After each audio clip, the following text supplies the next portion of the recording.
Beneath the grey skies of Victorian Yorkshire, a young widow arrives at a manor shrouded in silence. Behind its grand stone walls lies a grieving child no one dares to touch, and a father consumed by guilt. But when she cradles the boy for the first time, something shifts. A boundary is crossed, a rule is broken, and from that moment, nothing will ever be the same again. What secret buried in this house still whispers through its halls? And what happens when love dares to bloom where sorrow once reigned? Welcome to the Thorn of Rosewood Hall, a story of forbidden tenderness, lost letters, and a passion that defies the cold. Tell us, where in the world are you listening from?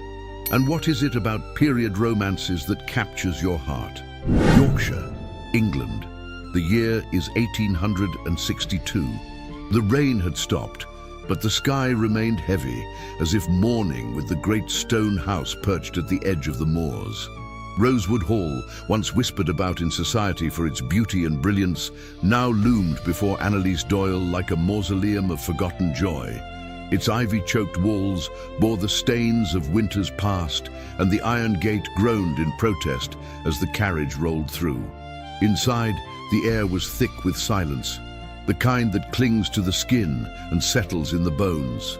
The scent of coal smoke and polished wood hung faintly in the entrance hall, but no fire warmed the marble floor. Shadows danced faintly along the walls, cast by a single oil lamp that flickered at the base of a staircase so grand it seemed to vanish into gloom. Annalise stepped out of the carriage alone, her gloved hands trembling slightly beneath the coarse wool cloak she had borrowed for the journey. Her brown hair was pinned low, damp from the mist, and her eyes, hazel with flickers of green, scanned the darkened windows above. No face peered back. Only the echo of her own heartbeat filled her ears. A door opened, firm and precise. "Miss Doyle, I presume." The voice was female, clipped and exacting. Standing in the doorway was Mrs. Thistlecroft, the housekeeper, short, compact, and immaculately dressed in black wool with a stiff white collar. A belt of brass keys jingled faintly at her waist as she appraised Annalise with a glance that weighed and measured, then found her lacking. "Yes," Annalise answered softly, inclining her head. "I've come regarding the position." Mrs. Thistlecroft turned without another word and led her inside. They passed through a wide corridor lined with oil portraits and heavy drapery. Faces long dead watched from their gilded frames, lords and ladies caught forever in varnish and stillness. A pair of high-backed chairs sat untouched by the cold hearth. The ticking of a grandfather clock broke the silence in measured intervals like the breath of a sleeping giant. "The nursery is on the second floor," Mrs. Thistlecroft said, ascending the staircase with steady steps. "Meals are taken downstairs.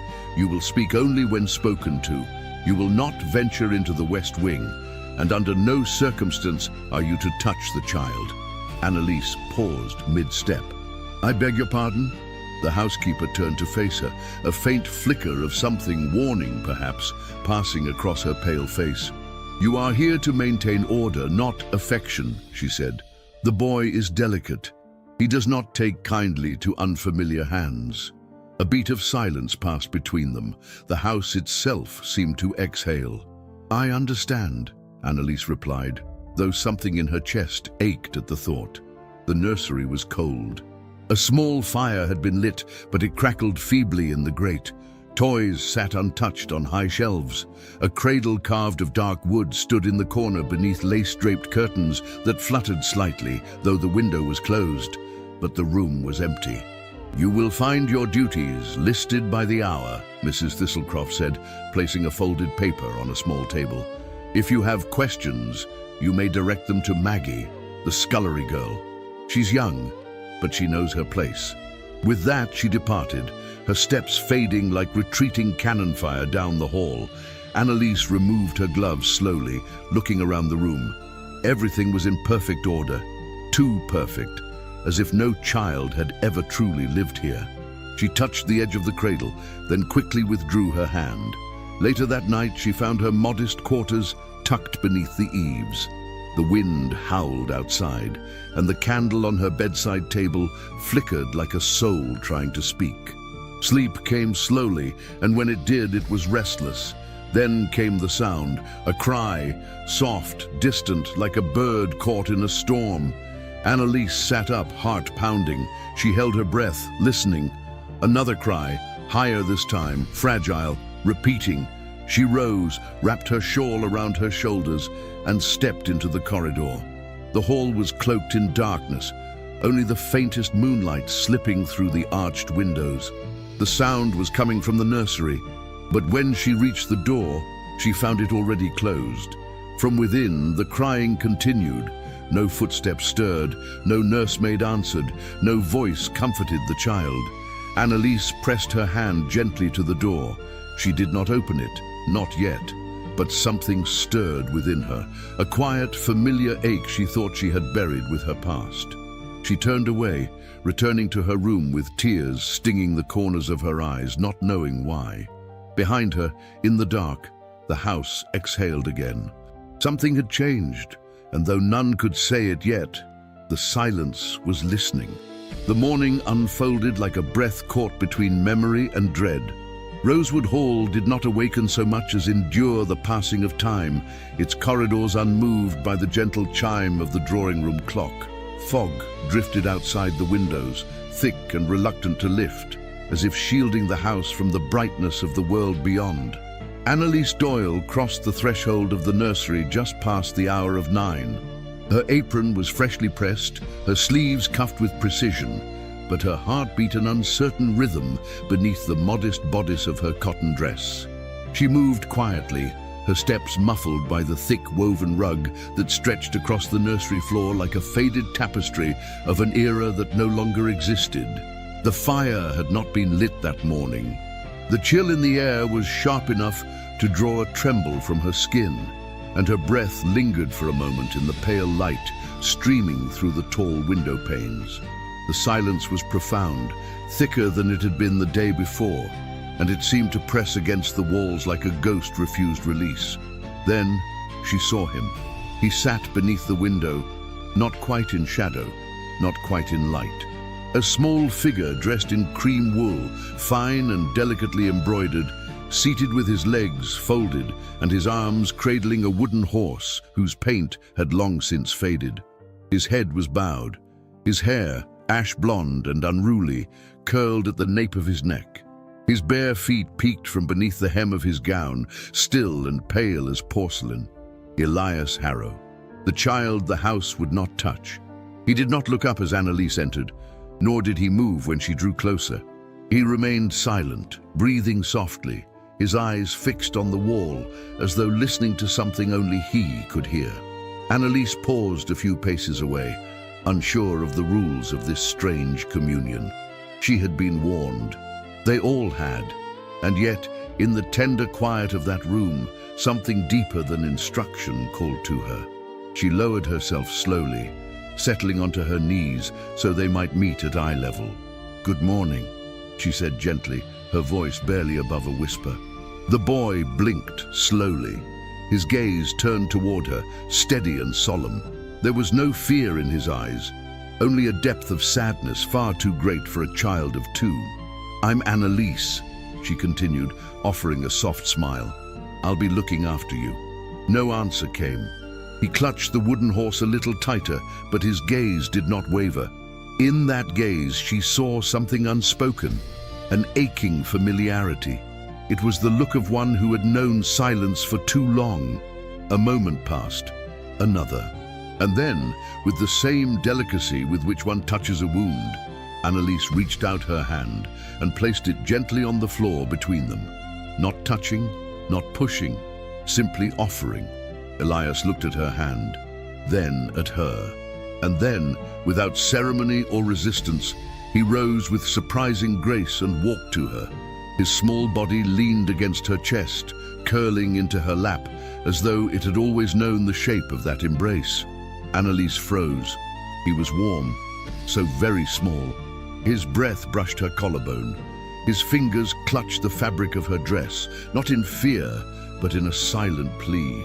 A plea not to be alone. Her arms closed around him instinctively. The child who had not been held since the day he was born, who had grown up in a house of silence and shadow, nestled against her with a softness that broke something within her chest. She did not speak. Words had no place in that moment. She simply rocked him gently, her fingers brushing through his tangled curls. From the hallway, obscured by the darkness beyond the half-closed door, Lord Benedict Harrow stood in silence. He had come intending to pass by to avoid the room that held too many memories, but the door had been ajar, and in it he had seen something he had not expected. Her, holding his son, her arms cradling the child with tenderness no one else had dared offer, her head bowed, her eyes closed, as though she, too, were healing in that stillness. The fire inside him, banked for so long, stirred with the flicker of something he dared not name. He had not seen Elias held since Eleanor, and the pain of that truth struck him like a blade. He turned away, not from anger, but from something deeper, a fear he had buried so long it had become part of his bones. Downstairs, the staff were already whispering. By the hearth, in the pantry, along the corridor where coats were hung and water was boiled, lips bent toward one another with suspicion and awe. The maid touched the boy. No one ever dares. They say he screams when held. He didn't. Not this time. Cursed, that child. His mother died birthing him. Everyone remembers. And beneath those whispers lay something darker, a discomfort with what they had seen, or rather, with what it might mean. For if the child could be touched, if he could be comforted, then perhaps the curse was not on him at all, but on the house, and those who had chosen to live within the walls of its sorrow. That evening, as the first drops of rain began to fall once more upon the leaded windows, Annalise stood in the nursery alone. Elias had been taken to rest by Maggie, who had watched the scene in breathless silence and dared not speak until the boy was asleep. Annalise now gazed at the cradle she had dared not touch the day before. Her fingertips brushed the carved edge, and for the first time she noticed a faint indent near the headboard, an engraving worn by time and polish. E.H. She traced the letters, wondering if they had once been carved by a hopeful father, or perhaps by the mother whose face now stared down from the oil portrait above the hearth. Lady Eleanor Harrow. So beautiful, so still. Annalise lifted her gaze to the painting. The woman's golden hair shimmered in the firelight. Her eyes, pale and blue, seemed to follow Annalise wherever she moved. A chill ran down her spine, but she did not look away. "I will not let him be forgotten," Annalise whispered. "I don't care what they say." And as she turned to leave, the wind howled through the chimney, stirring the fire. The nursery door creaked on its hinges, then closed with a soft click behind her. Somewhere deep within Rosewood Hall, a draft shifted, as though the house itself had drawn breath. The child no one held had been held. The silence had been broken, and although no voice dared say it aloud, something had awakened. The third morning at Rosewood Hall dawned in a hush, thick with dew and hesitant sunlight. Mist clung to the rose gardens like forgotten lace, and the old stone walls seemed to breathe beneath it, their chill seeping into the marrow of the house itself. Annalise Doyle walked through the narrow corridor that led to the nursery with practiced grace, her soft leather shoes barely making a sound on the worn wooden floor. In her hands, she carried a folded cloth and a child's book of rhymes, well loved and browned at the corners. The day had barely begun, and already a restlessness stirred in her chest, delicate and inexplicable. She had slept poorly, as if her dreams too now belonged to the house. Elias was awake when she arrived, already seated by the window, his hands clutching the wooden horse, his small figure framed in the weak light.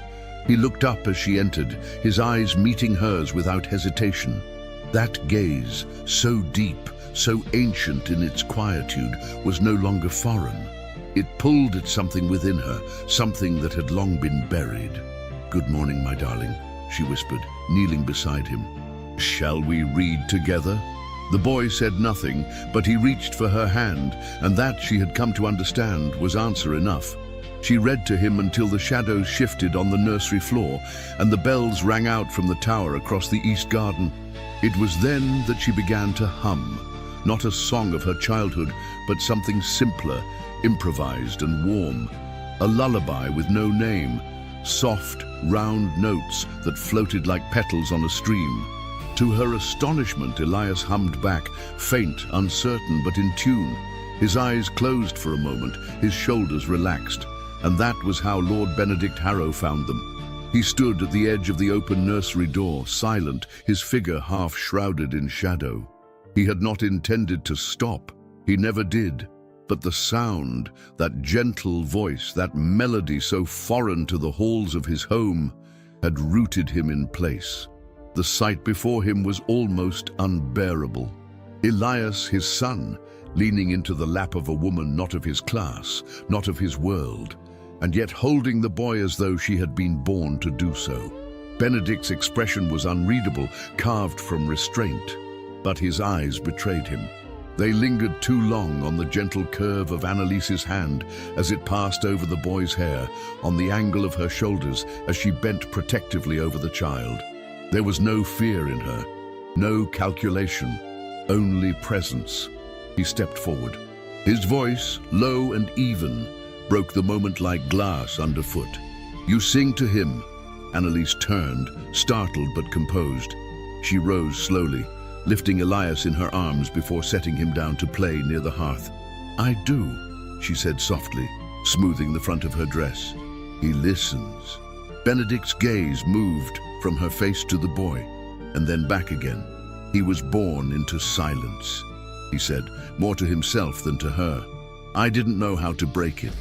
There was something raw in the admission, something unguarded, and for a heartbeat, they stood facing one another, not lord and maid, not master and servant, but simply two souls, bruised by grief, circling the edges of something they could not yet name. "I believe silence is taught," Annelise replied after a pause, her voice barely above a whisper. "Not chosen." Benedict's lips parted slightly, but he said nothing more. He nodded once, curtly, then turned and left without another glance. Behind him, Annelise stood still, her breath trembling in her throat. The moment had been brief, brittle, but the air still vibrated with the echo of it. Downstairs, Mrs. Thistlecroft polished the brass handle of the front door with more vigor than necessary. She had seen the Viscount linger outside the nursery twice that week, and she did not like it. The girl, Annelise Doyle, was too quiet, too composed, too present. It was unnatural. No maid ought to move like that, as if the house answered to her rather than the other way around. Worse, the child responded. Elias, who had once stared blankly at his meals and flinched at sudden sound, now watched the hall for Annelise's arrival each morning. And then the footman spoke. "I recognize her," he muttered as he passed by the parlor. "Saw her name once in a court docket, I swear it. London. A year ago, maybe two." Mrs. Thistlecroft's gaze sharpened. "Mind your tongue," she snapped, though the words had lodged like thorns. She would watch the maid more closely now, and so would others. But in the nursery, all was calm. Annelise sat on the floor beside Elias, watching him fit wooden blocks together with a quiet determination. She marveled at the way his brow furrowed, the way his small fingers moved with careful precision. He made no sound, but the room was full, filled with his presence, with his intent, with his tentative joy. She sang again, softly, the melody new but already familiar. Elias looked up, his pale lashes fluttering, and for the first time he smiled.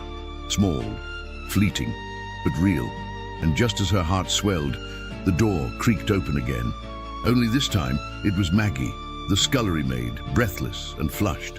"I brought the linen, miss," she said with a curtsy, placing the bundle on the table. "Thank you," Annelise replied, rising to her feet. "You're kind to help." Maggie hesitated, eyes darting to the boy, then to the woman by the hearth. "He never let anyone touch him before," she whispered. "Not even me. And I've been here since he was born." Annalise's expression softened. "Sometimes," she said gently, "we just need someone to wait until we're ready."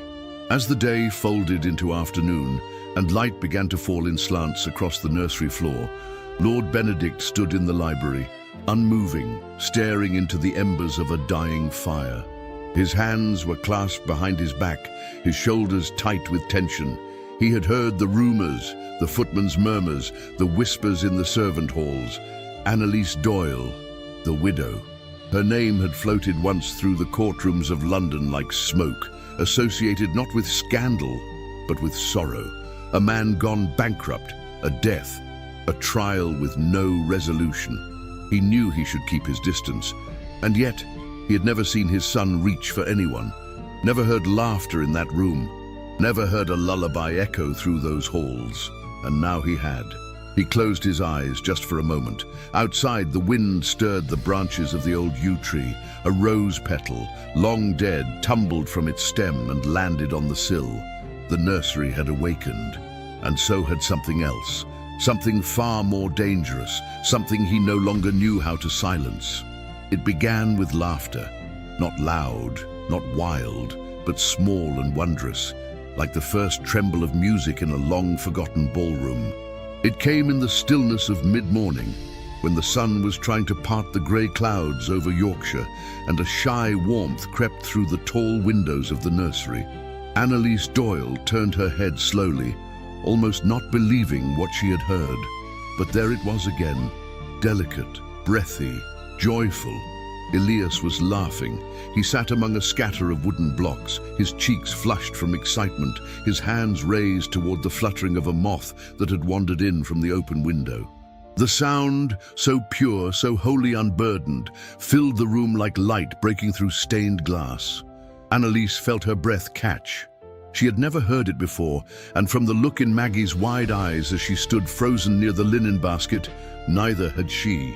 The child whom no one had dared to touch now sang to the world with laughter.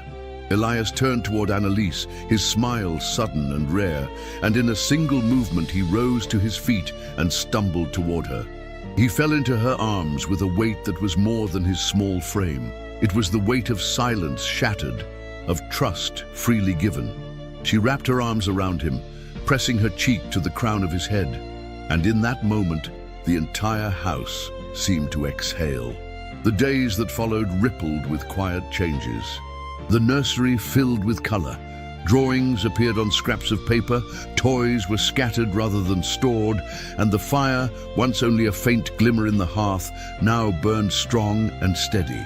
And yet, it was only in Annalise's presence that Elias blossomed.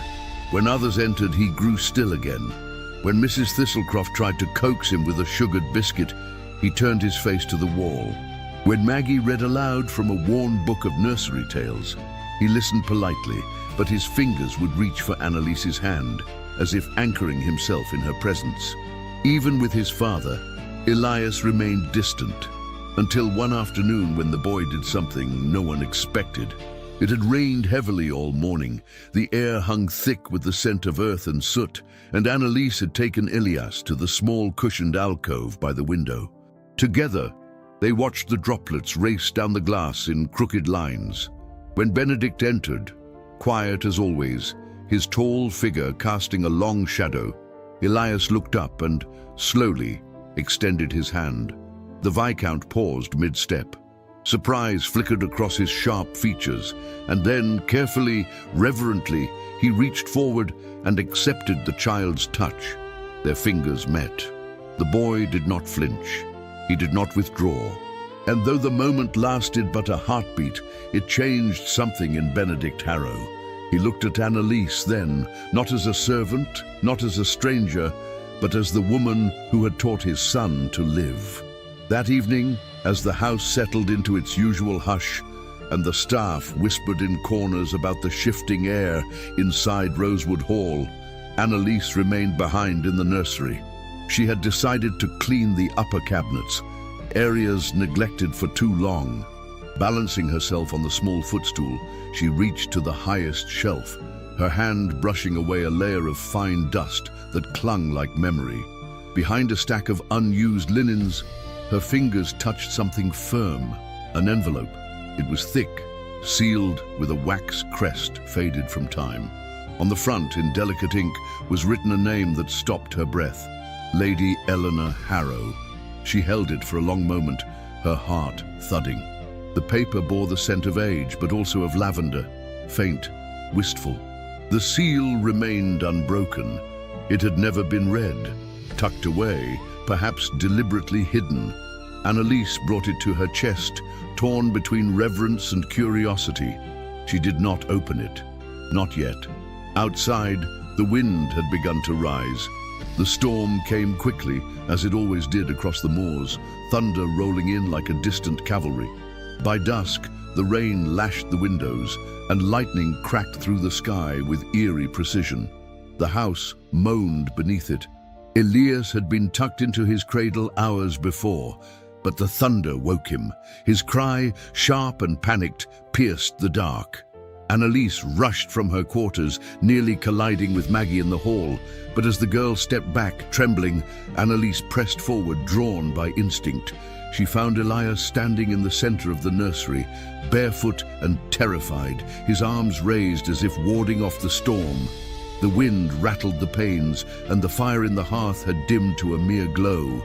Annalise crossed the room in seconds and dropped to her knees, pulling him into her embrace. He buried his face in her shoulder, sobbing softly, and she murmured soothing words into his ear, rocking him gently as the rain roared. It was then that the door opened. Lord Benedict Harrow stood at the threshold, his dark overcoat damp from the storm, his hair slicked back, his eyes wide with something like disbelief. In the firelight, Annalise's hair had come loose from its pins, falling over her shoulders in soft, dark waves. She held Elias to her chest, the boy wrapped in her shawl like a babe newly born. Her face was lit with tenderness, her expression bare, unguarded. Their eyes met, neither moved, neither spoke. The fire crackled once, casting a golden glow across the room. Benedict stepped forward, not with purpose, but with caution, as if afraid to disturb the sacredness of the scene. He crouched slowly, his knees folding with unfamiliar softness. His hand reached for Elias, then paused. Annalise looked down. She adjusted the child's weight and offered him forward, inch by inch, until Benedict's hand found his son's back. Together, without words, they held him. A breath passed between them. Their hands met, brushing over the boy's small form, flesh against flesh, heat against heat. Annalise's fingers trembled, but she did not pull away. Benedict's touch was hesitant, reverent. Their eyes found each other again, and in that gaze lived every unspoken thought, every memory they did not yet share. Not a single word was exchanged, but something had passed between them. When the thunder rumbled again, neither flinched. When Elias finally fell asleep in his father's arms, his tiny breath even and calm, Annalise stood and moved aside. Benedict rose slowly, carrying his son toward the cradle. He laid him down with care, covering him with the soft woolen blanket Annalise had stitched the day before. He turned to her then as though to speak, but the words would not come, only silence. And in that silence, a promise neither dared name. Annalise nodded once, then stepped into the corridor, her shawl trailing behind her like the tail of a falling star. Behind her, the nursery door closed, and inside, the fire burned bright once more. The rain had ceased, but the air remained heavy, laden with an electricity that clung to the walls of Rosewood Hall like a warning unspoken. The gravel paths outside had turned to soft mud, and the grey skies above never quite lifted, as if the heavens themselves were holding their breath. Inside, the house was warmer than usual, but tension flowed beneath its polished surfaces. Whispers, once confined to the far corners of servant corridors, now passed freely between footmen polishing silver and maids brushing the long velvet curtains. The name on their tongues, Annalise Doyle, no longer belonged to a stranger. "I swear I've seen her before," muttered a footman by the back stairs. "A court record. London. Her husband drank himself to ruin, left her with debt and disgrace. Some say he even... Hush, warned another, eyes glancing toward the shadows. She's not just any maid. Have you seen the way his lordship looks at her? They had, and that was the problem. Annalise herself felt the shift, though no one had spoken directly to her. Doors took longer to open when she approached. Conversations faltered as she passed. Even Mrs. Thistlecroft's instructions grew clipped and cautious, laced with a disdain barely concealed behind her stiff, formal manner. But none of it mattered when she was with Elias. In the nursery, the world softened. The boy's hands had grown more confident. He built towers of wooden blocks and watched them fall with squeals of delight. He began to hum to himself, echoing the lullabies Annalise sang in the quiet hours of afternoon. And once, just once, he reached for her cheek with a smile so pure, so radiant, that it erased the entire weight of her past. Yet outside that room, the walls of Rosewood Hall whispered, and then Lady Honoria Ashcombe arrived. The carriage rolled up the front drive just past noon, its wheels gleaming despite the mud. 2 footmen assisted her exit. She descended with a grace honed by years of expectation, her gloved hand barely brushing their arms. Her emerald green traveling gown clung elegantly to her tall frame, and her feathered hat tilted at the perfect angle to obscure half of her face. But not her eyes. Her eyes missed nothing. "Lady Ashcombe," Benedict greeted her in the entryway, his voice as composed as always. "I trust your journey from London was uneventful." "Uneventful, yes," she replied, removing one glove with calculated slowness. "Though the countryside has a way of unsettling one's sense of scale. Everything here feels smaller, except, perhaps, the silences." He did not answer her barbed compliment. Instead, he offered his arm, and together they entered the drawing room. From the shadows of the hallway, Annalise watched them, her hands gripping the linen she carried. Lady Honoria's beauty was undeniable. Her presence commanded attention without ever demanding it. But it was her glance, sharp, swift, and cool, that settled on Annalise as she passed, and in that instant Annalise knew. She knows. The first confrontation came at dinner. The household had been stirred into a quiet frenzy. Silver was polished twice. Candles were trimmed and replaced. Wine decanters were dusted with trembling hands. The long dining table gleamed like a mirror, and beneath the chandeliers, tension simmered like water on the verge of boiling. Benedict sat at the head, his expression unreadable. Lady Honoria sat at his right, her gloved hand resting lightly on the edge of her wineglass. The servants stood ready, silent shadows moving with practiced grace. Annalise had not expected to be summoned. She had remained in the kitchen, drying her hands and assisting Maggie with the bread, when Mrs. Thistlecroft entered with a pinched face and a single order. "You will serve tonight, at table." The weight of those words fell hard. It was not protocol. It was not necessary. It was punishment. Annalise stood at Benedict's left, pouring wine with steady hands. She did not look at him. He did not look at her, but Lady Honoria did. "My, how thoroughly trained your new staff are," she said lightly, eyes never leaving Annalise's face, "and so very composed." Benedict said nothing. The silence that followed was thunderous. Annalise bowed her head and retreated to the shadows. Later that night, the kitchen was empty. The fire had burned low. The walls were hushed with absence. Annalise sat at the worn wooden table, her hands trembling around a cup of tea long gone cold. The tears had come slowly, one at a time, like drops of rain before a storm. But now they would not stop. She had not wept for her husband. She had not wept in court when her name was dragged through ash and dirt. But tonight, in the stillness of a grand house that would never truly be hers, she allowed herself to break. Her sobs were soft, but they echoed, not in sound, but in memory. She did not notice Maggie standing at the doorway. The girl said nothing. She walked quietly across the room and placed a hand on Annalise's shoulder. Then, wordlessly, she retrieved a candle. and together they walked back to the servants' quarters. At dawn, the storm had passed.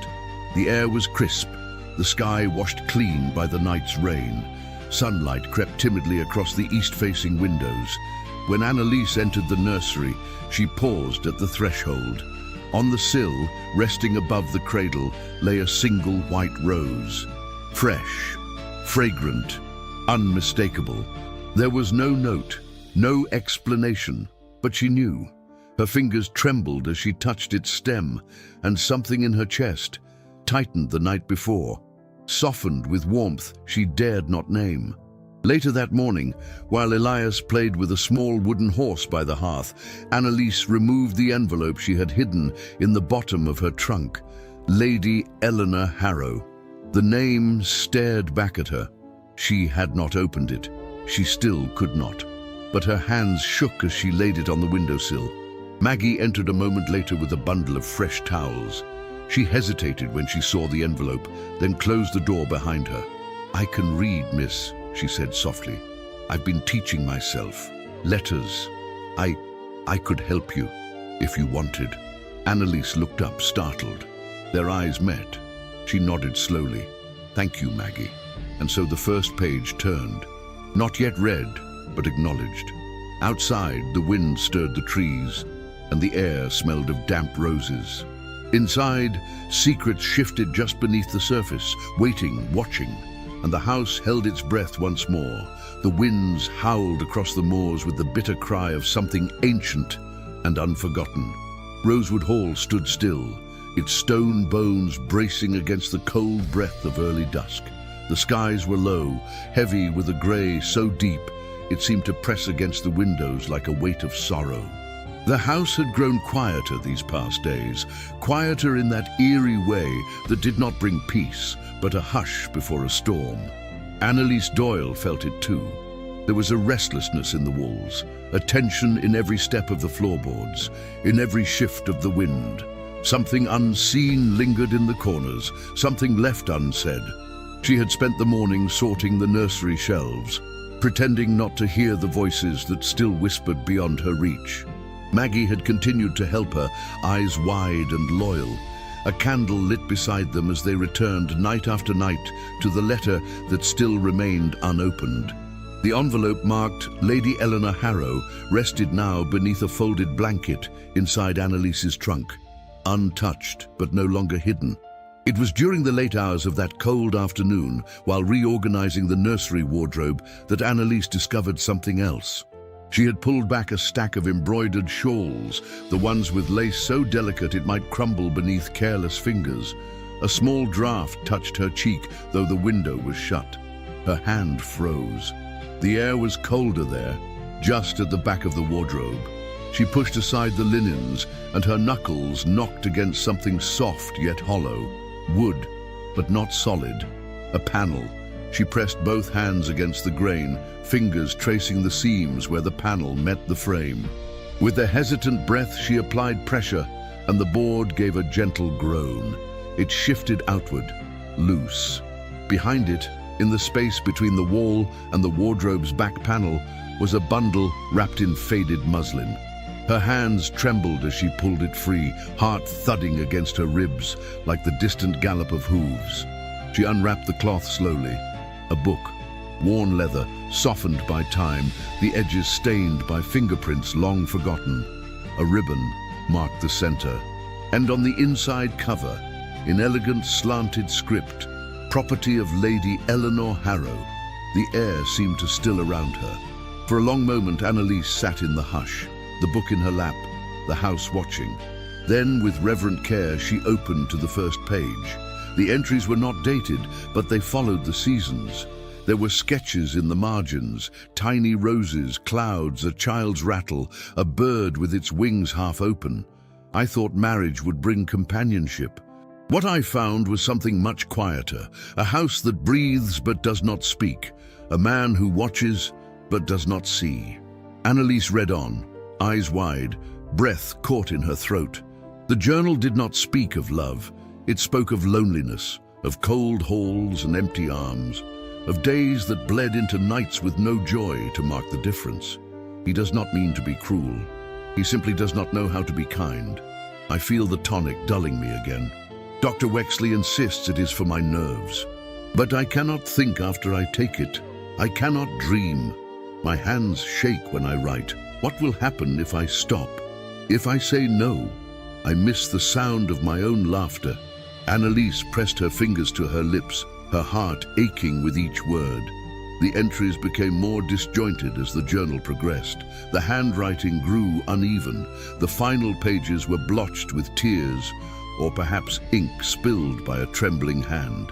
She closed the book and held it against her chest. Lady Eleanor's voice, once silenced by death, had returned, and it spoke of something more than despair. It spoke of warning. But even as fear settled in her chest like stone, she said nothing. Not yet. There was still too much she did not understand. That night, the fever came. Elias had been quiet all afternoon, unusually still even for his thoughtful nature. He had clung to Annalise during the evening lullaby, his little fingers curled tightly around the lace of her sleeve. His eyes fluttered, not in sleep, but in confusion. His skin was flushed. By candlelight, she touched his forehead. It burned. "Maggie," she whispered, rising from the rug where they had been sitting. "Fetch Dr. Wexley. Now." The girl did not hesitate. By the time the doctor arrived, Annalise had changed Elias into a fresh nightgown and wrapped him in layers of linen soaked with cool water. She sat with him on her lap, his breath shallow, his small chest rising and falling with effort. Panic lurked at the edges of her composure, but she forced herself to remain still, to be a harbor for him, calm and firm against the rising tide. Dr. Wexley entered the nursery with his usual self-importance. He examined the boy with swift, practiced hands, his brow furrowed but unreadable. He murmured something about teething, about the chill in the air, about children and their weak constitutions. "I'll prepare something," he said. "It should bring the fever down by morning." But Annalise's eyes narrowed as she watched him remove a vial from his coat pocket. The glass glinted in the firelight, pale and amber. She knew that color. She had read about it. The tonic. "Will it make him sleep?" she asked evenly. The doctor hesitated, then smiled thinly. "It will rest his nerves. That's what he needs." "No," she said softly, wrapping her arms tighter around the child. "Not tonight." Wexley blinked. "Excuse me." Annalise rose, careful not to jostle Elias, her voice clear and steady. "You may leave it here, but I'll be the one to decide if he takes it." The doctor stared at her for a long moment, then turned to Benedict Harrow, who had entered the room unnoticed. "My lord," he said, tone clipped, "your servant presumes to dictate." "She is not a servant tonight," Benedict said, his voice a low growl. "She is his mother in all but name. Do as she asks." The room fell into silence. Wexley departed without another word. Annalise did not thank Benedict. She could not. Her hands were too full with the boy who had begun to shiver. They sat together before the fire, the boy between them, wrapped in wool and silence. Benedict knelt beside her, his hand hovering near hers, but never quite touching. "Why does he always come to you?" he asked at last, his voice roughened by something he could not name. "Because I don't look away," she answered. "Because I listen." Their eyes met. The space between them closed slowly, breath by breath. He leaned closer. She did not move. Their faces were inches apart. Their lips. A knock at the door. Maggie again. "The tea, miss?" Annalise turned away. The moment shattered. Benedict rose and lifted Elias from her arms with a tenderness that surprised even him. The boy stirred in his sleep, but did not wake. As he carried him toward the stairwell, he paused at the threshold. "You should have come sooner," he said softly. And then he was gone. Annalise remained where she was, her hand still outstretched in the space where warmth had just been. The fire flickered. The wind hissed through the chimney. And far below, deep in the heart of the stone walls, a truth began to stir. Something had been hidden, and now it had been found. The skies over Rosewood Hall were the color of morning, an endless stretch of pewter grey, neither storming nor clearing, as if even the heavens could not decide whether to release their fury or withhold it. The wind carried the sharp scent of wood smoke from distant chimneys, and the moors lay still, save for the occasional cry of a lone bird overhead. It was the kind of morning that seemed carved from silence.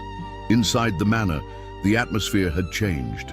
Though Elias's fever had broken, the residue of fear lingered in every movement. Annalise Doyle walked the corridors with a measured grace, her expression calm, her steps steady. But beneath her skin, a storm churned. She had barely slept. The night before had unraveled everything, her sense of place, of distance, of restraint. Benedict's words still echoed in her. "You should have come sooner." And though they had spoken little since, the look in his eyes, raw, conflicted, dangerously vulnerable, was burned into her memory. And now, as if summoned by fate itself, the past came knocking. The village magistrate's carriage arrived mid-morning, its black wheels kicking up the gravel with indifference. A letter had been sent hours earlier requesting, no, demanding, that Miss Annalise Doyle present herself at the parlor for formal questioning. Maggie, pale and trembling, had delivered the summons. "They say it's about your husband," she whispered, unable to meet Annalise's eyes. "Something to do with debts, with a court in London." Annalise felt the air drain from the room. The past, so carefully buried beneath months of silence and modesty, rose now like smoke from a fire thought long extinguished. She stood before the magistrate with her back straight and her hands folded, as if still seated in the cold stone courtroom where they once judged her. Her mourning dress, well kept despite its age, hung heavily about her like armor. She did not flinch beneath the weight of their eyes. "I am told," the magistrate began, adjusting the spectacles perched on his long nose, "that you failed to disclose certain financial liabilities following the death of your husband, Mr. Doyle. That you absconded from a settlement and fled the city to avoid inquiry." Annalise said nothing for a moment. She lifted her chin slowly. "My husband left me with nothing," she said. "He drank away our savings, gambled our future. When he died, he left me not only destitute, but with his shame upon my name. I did not flee. I survived." There was a pause, as thick and heavy as the drapes that lined the parlor windows. "And the court records," the magistrate pressed. "The missing funds, the unsettled claim?" "I never saw a coin of it," she replied, her voice calm but sharp. "It was stolen before it ever reached me, by a man my husband trusted more than he ever trusted me." Gasps rippled through the staff gathered beyond the doors. The house, as always, listened. The magistrate cleared his throat. "Nevertheless, the matter requires review, and the presence of a woman with such history in a noble household raises concern." Before Annalise could speak again, the door opened, and Lord Benedict Harrow entered. He was not in formal dress, but he carried himself with such authority that the room seemed to contract around him. His eyes locked on the magistrate, and the fire behind them was unmistakable. "If this is an official inquiry," he said, "then it should be conducted in my study, and if it is gossip disguised as justice, then I suggest you leave this house before my patience falters." The magistrate stiffened. "My lord, this matter concerns a woman under my protection," Benedict cut in, "and your tone offends me." Annalise turned to him, stunned. His words were like thunder in the quiet room, undeniable, irreversible. "Lord Harrow," she murmured, "please." But he stepped forward, standing between her and the others. "You will not speak her name in contempt again. Not here, not in this house." It was done. In that moment, with the eyes of rosewood upon him, he had aligned himself with her, not as a master to his maid, not as a benefactor to the fallen, but as a man to a woman who had earned his respect, and perhaps something more. The magistrate, red-faced and rattled, muttered something about a written report and hastily took his leave. The staff scattered like leaves in the wind, too stunned to whisper. Only Annalise remained, standing in the echo of what had just occurred. She did not thank him. He did not ask her to. That night, the house felt too still. The candles seemed to flicker with hesitation. The fire in the library burned low but steady, casting long golden shadows against the velvet drapes and shelves of untouched books. Annalise entered the room just past midnight. She had not been summoned. She had not knocked. He stood near the fireplace, a glass of untouched brandy in his hand, his gaze fixed on the flames. "I'm sorry," she said softly, her voice trembling despite her will. He turned slowly, as if her presence surprised him, not because she had come, but because she had come now. "You shouldn't be," he replied. "You've risked everything," she said, stepping closer. "Your name, your standing." He looked at her then, fully, without armor, without distance. What is a name, Annalise, if it is not spoken with truth? Silence settled between them, not cold, not empty, charged. She approached him, her fingers brushing the edge of the desk, her breath quickened by the weight of the unsaid. And then he reached for her. No force, no haste, just the warmth of his hand finding hers. Their eyes met. A question passed between them, one not spoken but understood. He drew her near, their foreheads touching, the air between them heavy with things neither dared voice. When their lips met, it was not in fire or fury, it was in recognition. A joining of two souls, long denied, long silenced. They kissed once, then again, gently, desperately, and when they parted, it was only to breathe. Later, as she stood in the doorway of the nursery, drawn by instinct, Annalise heard a small voice. "Mama," her heart clenched. Elias stood in his crib, arms outstretched, eyes wide with sleepy wonder. "Mama," he whispered again. She crossed the room and gathered him into her arms, tears filling her eyes as his head fell against her shoulder. Behind her, Benedict watched from the doorway, his hand resting against the frame. "He knows," she said without turning. "I know," he answered. But then his voice shifted, quieter, filled with the ache of the world outside these walls. "Our world does not forgive love so freely given." Annalise turned to face him, "Then let it try to stop us." And in the hush that followed, only the sound of Elias's breath, soft and steady, marked the hour. Beneath the ashes, something new had taken root, and it was burning quietly into life.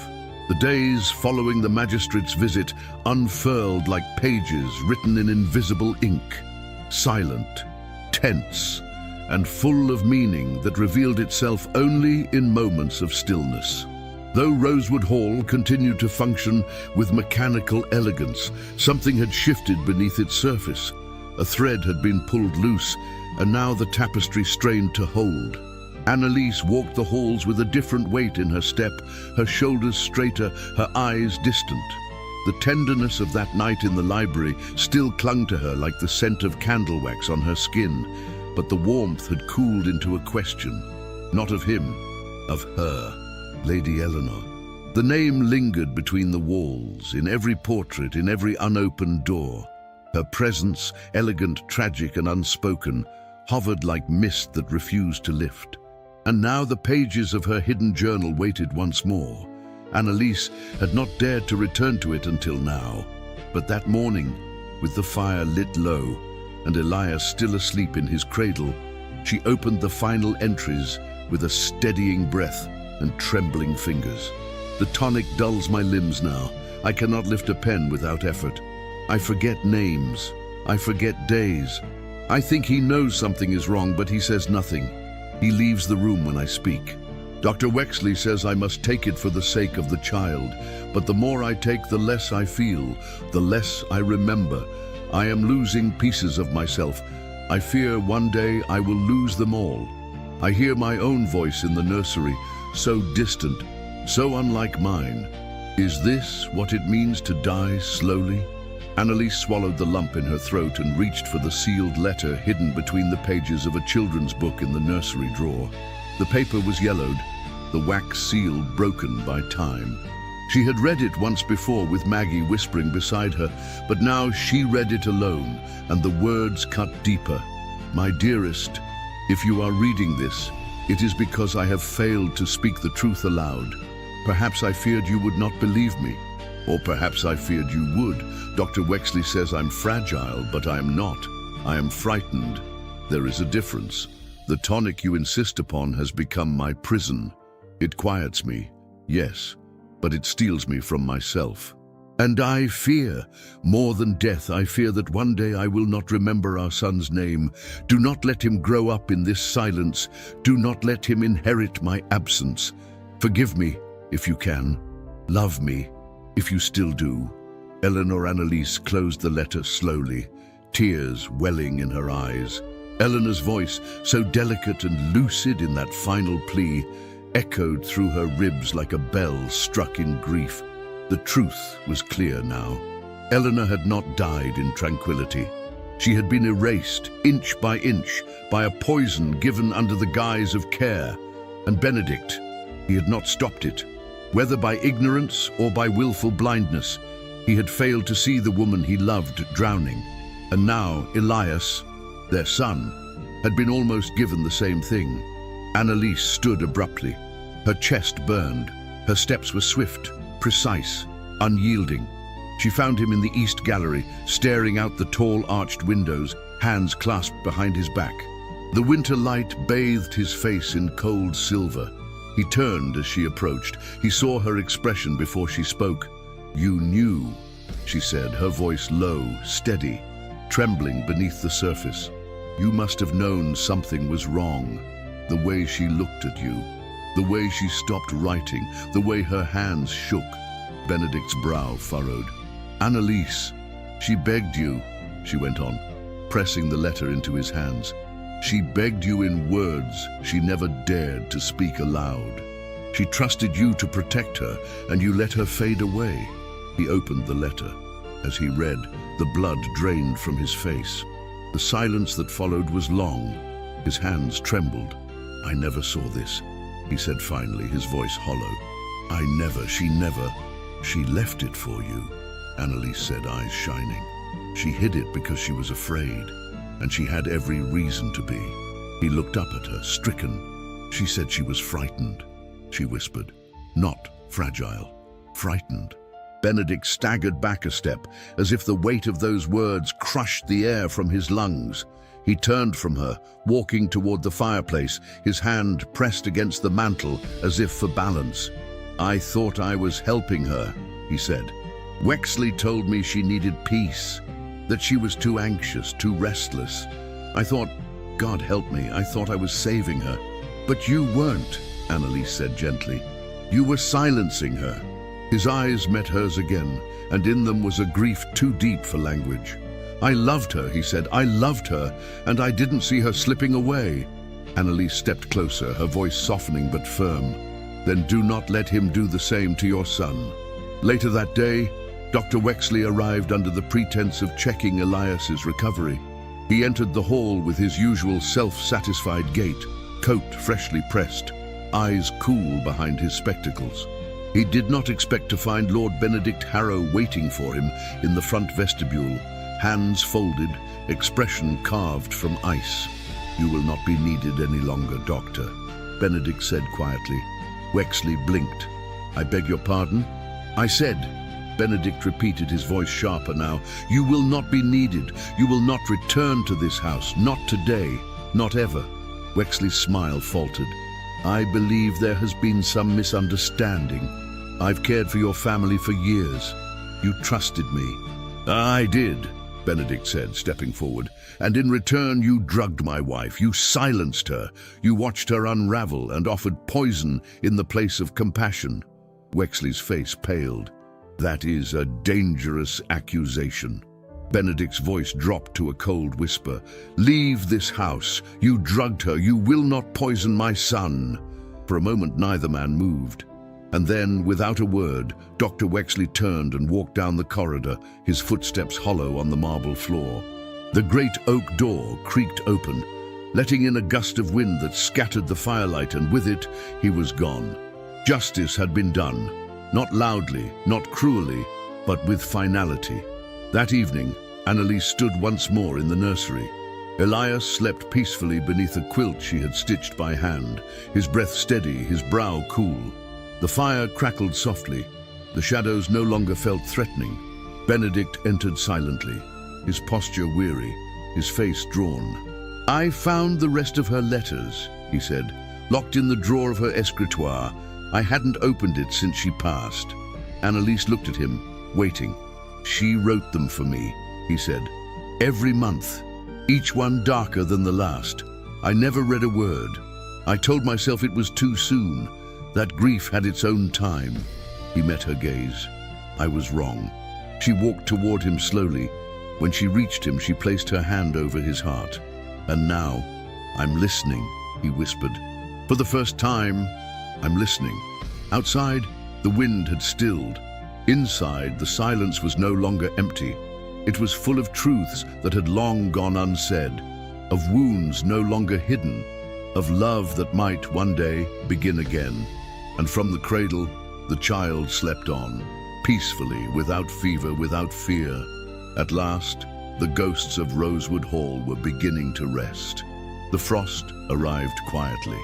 Overnight, the landscape around Rosewood Hall had transformed into a world of silver and glass.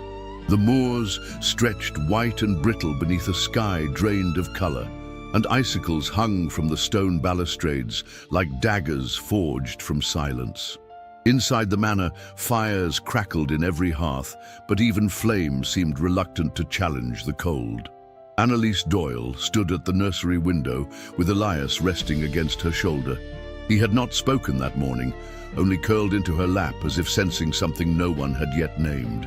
His small body was warm, but his silence had returned, not heavy as it once was, but uncertain, as if joy itself had grown cautious. Downstairs, wheels crunched against gravel. A black carriage approached through the mist, sleek and sharp against the pale hush of winter. Maggie appeared in the doorway, breathless, her cheeks pink from kitchen heat. "She's here." Annalise didn't ask who. She knew. The air itself had tensed, as though the house remembered. Lady Honoria Ashcombe. The name moved through the halls before her figure did, elegant and biting, laced in emerald wool and lined with contempt. Her arrival was not announced. It never needed to be. She stepped across the threshold with the confidence of a woman who believed the world should tilt in her direction. Benedict met her in the drawing room, standing beneath the portrait of his ancestors, their painted stares offering neither judgment nor approval. "Honoria," he said curtly, "to what do I owe this performance?" She removed her gloves one finger at a time, each motion deliberate. "I heard troubling things about the boy, about the maid." Benedict's jaw tightened. "Her name is Annalise." "Of course it is," she murmured, settling into a wing-back chair without invitation. "She seems to be on everyone's lips these days, even in London." He did not sit. He remained near the fireplace, as if grounding himself in flame. "I've come because I'm concerned," she continued, her voice the perfect balance of civility and threat. "The rumors are growing that you've compromised the dignity of your title, that the child is being raised in the arms of a servant, that you've forgotten your obligations to society." Benedict's voice dropped into stillness. "Say what you came to say." Lady Honoria leaned forward, her expression sharpened to glass. "If you do not dismiss her, I will file a petition challenging your fitness as a guardian. The child is the heir to your name. He cannot be raised under scandal. I will not allow it." For a moment, only the fire moved. Then Benedict spoke slowly, each word cut from stone. "You think you can take him from me?" "I think," she replied, "that the law favors order, and you are unraveling." Her words hung in the air like frost. Outside the drawing room, the staff stood frozen in their tasks. Mrs. Thistlecroft had stopped mid-polish, her fingers tightening around the silver handle of a serving tray. Maggie stood near the staircase, lips parted, eyes wide. A footman hovered by the parlor doors, holding his breath. And then, quietly, firmly, Mrs. Thistlecroft stepped forward. "With respect, Lady Ashcombe," she said, her voice like flint. "You know nothing of this house." Honoria turned, startled. "I've served this family for over 20 years, the housekeeper continued, her hands steady, her back unyielding. "I knew Lady Eleanor. I saw her grief, and I see now what she would have wanted." The words echoed. From the kitchens and corridors, other servants began to appear. Maggie, the butler, the upstairs maids, silent but present. Lady Honoria rose, her cheeks flushed with disbelief. "This is madness." "No," Benedict said, stepping beside Mrs. Thistlecroft. "This is loyalty, something you've never understood." She laughed once, sharp. "So this is your decision, to cast your future into ruin for a maid with a tarnished name and a child born into sorrow?" Benedict's gaze did not falter. "She is not a maid," he said. "She is the woman who saved my son, and she is the only reason this house still breathes." Lady Honoria's smile vanished. She gathered her gloves and turned without another word. The door slammed behind her, and with it the echo of a world Annalise had never belonged to. But upstairs in the nursery, a different battle was unfolding. Elias had awoken alone.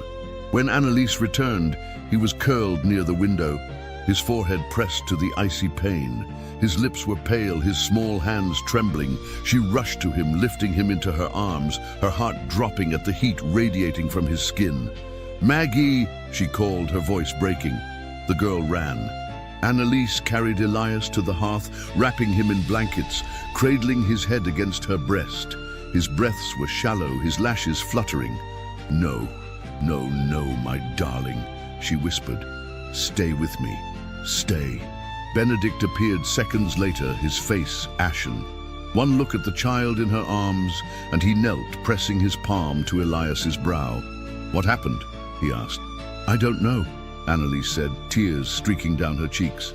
"He was fine, and then he wasn't." Benedict reached for the boy, holding him close, rocking him as though time could be reversed through motion alone. "He's sensitive to tension," Annalise whispered. "The cold, the fear, he feels everything." The physician had been dismissed. There was no one left to call, so they waited. They built a bed by the fire, pillows, quilts, warm stones wrapped in cloth. Annalise remained at Elias's side, her hand never leaving his. Benedict stood watch beside them, silent, unmoving. Hour turned to hour. The light outside dimmed into violet. The snow fell heavier now, muting the world, and still Elias did not wake. Benedict sat at the edge of the hearth, his hands clasped, his face drawn with a grief that could no longer hide in silence. "I don't know how to do this," he murmured. "I was never meant to raise him alone." Annalise looked at him, her voice a thread. "You're not alone." He turned to her, and their eyes met, not with fire, but with quiet devotion. She reached for his hand, and he took it. Together they sat by the fire, the boy between them, the storm outside pressing against the glass. They said no prayers, only breathed, only hoped.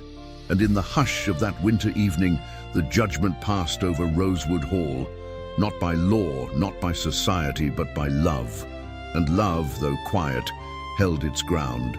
The night surrendered slowly. Beyond the frost-kissed windows of Rosewood Hall, the world remained hushed, cloaked in the last veil of darkness.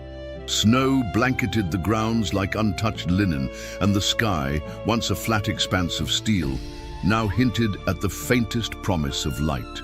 Dawn stirred at the edges of the earth, golden and fragile. Inside the nursery, the fire had not gone out. Annalise sat where she had been for hours, her back curved protectively around Elias, her fingers entwined with his small, cooling hand. She had not moved, save for the occasional soft hum of a lullaby, more prayer than song. Her eyes were heavy, but sleep had not come, not while he lay so still. Beside her, Lord Benedict Harrow sat on the hearthrug, his coat draped over his shoulders, his hands resting on his knees. He, too, had not slept. The silence between them had become its own language, unspoken, sacred. It was the silence of watchfulness, of love held with breath. Then came the sound, a whisper at first, the rustling of sheets, a faint exhale. Annalise lifted her head. Elias stirred. His fingers moved, just slightly tightening around hers. "Elias," she whispered, too afraid to hope. His lashes fluttered. His eyes opened, pale and glassy but clear. He looked at her, his lips parted. "Mama," a breath caught in her chest. Then he turned his head, slowly, with effort, and looked toward Benedict. "Papa." Benedict closed his eyes for a moment, his jaw clenched, his breath unsteady. And then, in one silent, perfect instant, the world returned to color. Annalise pressed a kiss to Elias's forehead, tears spilling freely now, warm and quiet. Benedict leaned forward, touching his son's hand, his expression shattered and whole all at once. Outside the window, the first light of day broke over the hills, golden and soft. Winter had not ended, but something else had begun. 3 weeks later, the transformation was complete. Rosewood Hall, once a monument to grief, now shimmered with the breath of life. Curtains were drawn back to welcome the sun. Fires danced in every hearth. The halls echoed not with ghosts, but with footsteps and voices and laughter. The nursery had changed too. There were books stacked on the sill, ribbons of color pinned along the walls, and fresh roses, always white, resting in a glass jar near the cradle. Elias no longer flinched at noise. He ran through the corridors in soft boots, his curls tousled and free, his laughter a melody that carried across the moors. And in the heart of it all, Annalise stood, not as a maid, not as a visitor, but as a woman who had made this house her own. She walked the halls with purpose now. She sat at the head of the nursery table during tea with Maggie and the other girls. She stitched curtains in the morning light and told stories by candlelight. She had not forgotten who she was, but she had at last been allowed to become more. It was on a quiet morning in the private chapel of Rosewood Hall that she became everything. There was no orchestra, no crowd, no fanfare, only a few souls gathered within the stone sanctuary warmed by candlelight. Maggie stood beside Elias, holding his hand, her eyes wide with emotion. Mrs. Thistlecroft sat rigid in the front pew, her hands folded tightly in her lap, but her sternness softened by the faintest trace of a smile. Benedict stood at the altar, dressed not in grandeur, but in a dark, elegant coat that fit him like a memory reclaimed. He looked not like a viscount, but like a man reborn, one who had walked through grief and chosen love. Annalise entered with no veil, no escort. Her dress was modest, made of ivory muslin and trimmed with lace. Her hair was pinned in a simple twist, a single white rose nestled behind her ear. Their eyes met. No words passed between them. None were needed. The vows were spoken in low voices, meant not for spectacle, but for truth. When Benedict took her hand, it was not with possession, but with reverence. When Annalise answered, it was not with fear, but with quiet power. I do. It was done. And yet, it had only just begun. Afterward, they returned not to a ballroom, but to the nursery. Elias waited for them there, already tugging at Maggie's sleeve, pointing toward the window, eager to show them the frost drawings on the glass. When he saw them enter, he ran forward without hesitation, arms outstretched. "Mama! Papa!" Benedict lifted him high, laughing as the boy squealed with joy. Annalise reached for them both, and in that embrace, the family that had once been fractured found its shape. That evening, the household gathered in the dining hall, not in service, but in celebration. Maggie, red-cheeked and beaming, was introduced not only as a friend, but as Elias's nursemaid, entrusted with his care and joy. She glowed with pride. Mrs. Thistlecroft raised a glass, not to duty, not to rank, but to home. "To the house that breathes again," she said. The days that followed were gentle. There were no more ghosts in the hallways, only memory, honored, but no longer haunting. Benedict resumed his duties as landowner, but he returned each evening with hands eager to hold his son and a voice softened by love. Annalise filled the manor with music, with warmth, with something no title could bestow. And on one clear morning, with frost glittering on the windows and laughter echoing from the nursery, Benedict entered the sitting room where Annalise sat, stitching by the fire. He walked behind her, placed a hand gently on her shoulder, and held up a small white rose he had plucked from the winter garden. "It bloomed through the ice," he said. She smiled and tilted her head. He tucked the rose behind her ear. "It's not the first," she whispered, her hand finding his. "No," he said, bending to kiss her forehead, "but it's the one that stays." In the reflection of the glass, they stood together, man, woman, child, no longer broken, no longer waiting. And so Rosewood Hall, once a monument to sorrow, became a house of life, of breath, of love restored. And in the hush that followed the last note of silence, the world exhaled. Finally, the moors had changed. Not in shape or color, for the heather still painted the hills in muted purples each spring, and the wind still carried the wild, sharp perfume of the northern air.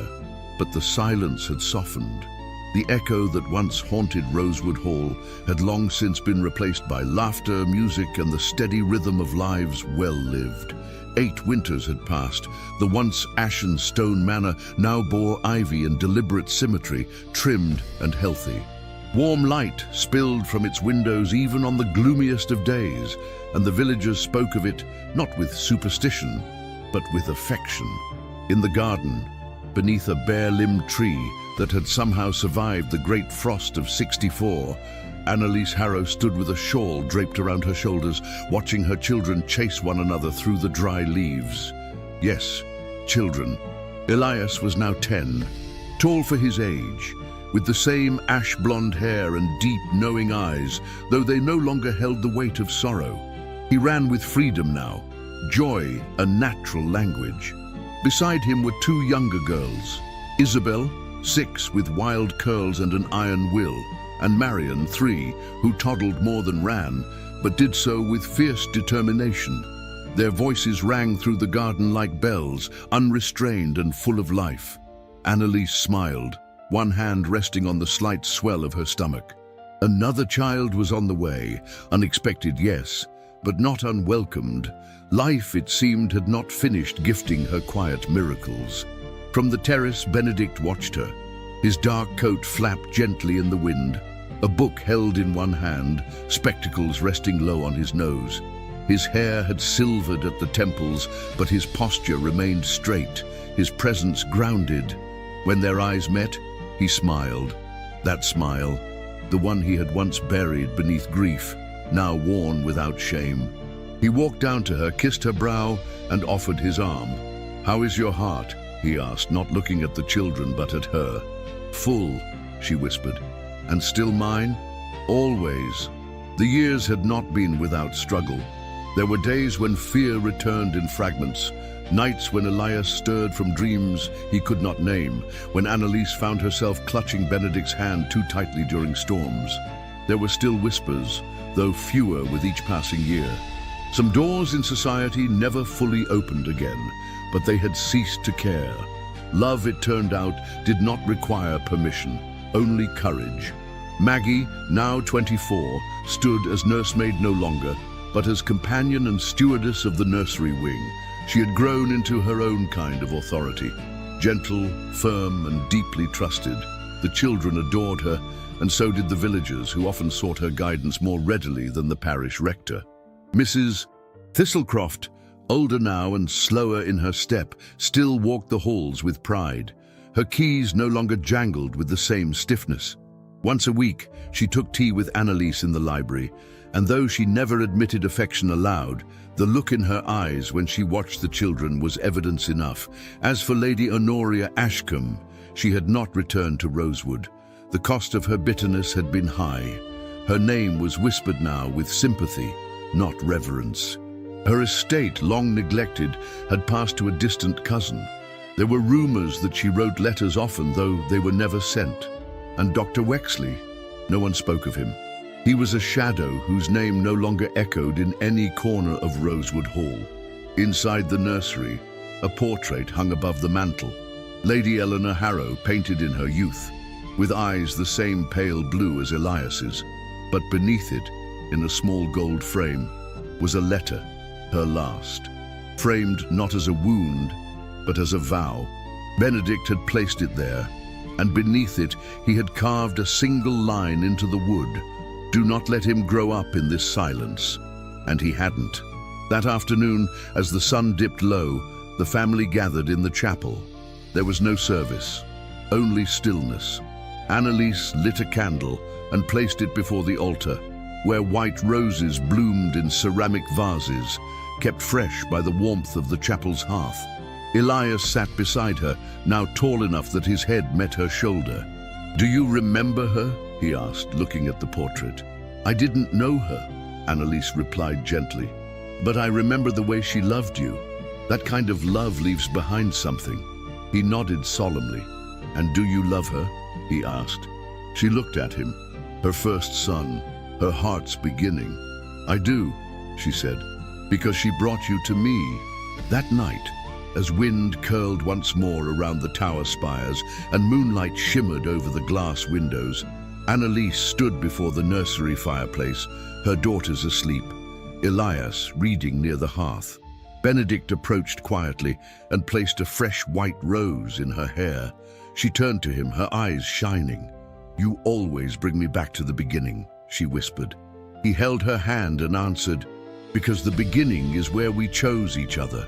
Rosewood Hall, the house that had once mourned in silence, now lived in the music of small footsteps, in the scent of roses, in the brush of fingers over linen, in the firelight reflected in watching eyes. 8 winters had passed, and still the rose had not faded. And so ends the story of Rosewood Hall. A tale of sorrow turned into light, of silence broken by love, and of 2 hearts, lost in grief, who found one another not through grand declarations, but through quiet courage, day after day. Annalise and Benedict's journey reminds us that healing does not come all at once, but in fragments. A child's laughter, a hand reached in the dark, a single white rose blooming through frost. No matter how heavy the past, love, when chosen again and again, can transform even the coldest hall into a home filled with warmth. If you've made it this far, we'd love to know. Write the word rose in the comments so we know you stayed until the very last page of this love story. What part of this story moved you most? Was it Elias's first word, the sealed letter behind the nursery drawer, or perhaps the quiet wedding in the old chapel? Tell us below. We read every word, and your thoughts mean more than you know. If you believe in the power of love stories like this, stories that uplift, that remind us what matters, and that celebrate tenderness over spectacle, we kindly invite you to support the small team that makes these journeys possible. You can send a super thanks with any amount that feels right to you. It helps us continue crafting historical romances with soul, depth, and heart. And if that's not possible right now, sharing this story with a friend or loved one is another beautiful way to help our little community grow. Before you go, don't miss the other stories I've left for you in the cards. They're full of passion, mystery, and unforgettable characters waiting to be discovered. Thank you for walking with us through the frost and fire of the Thorn of Rosewood Hall. May its echoes stay with you long after the final line.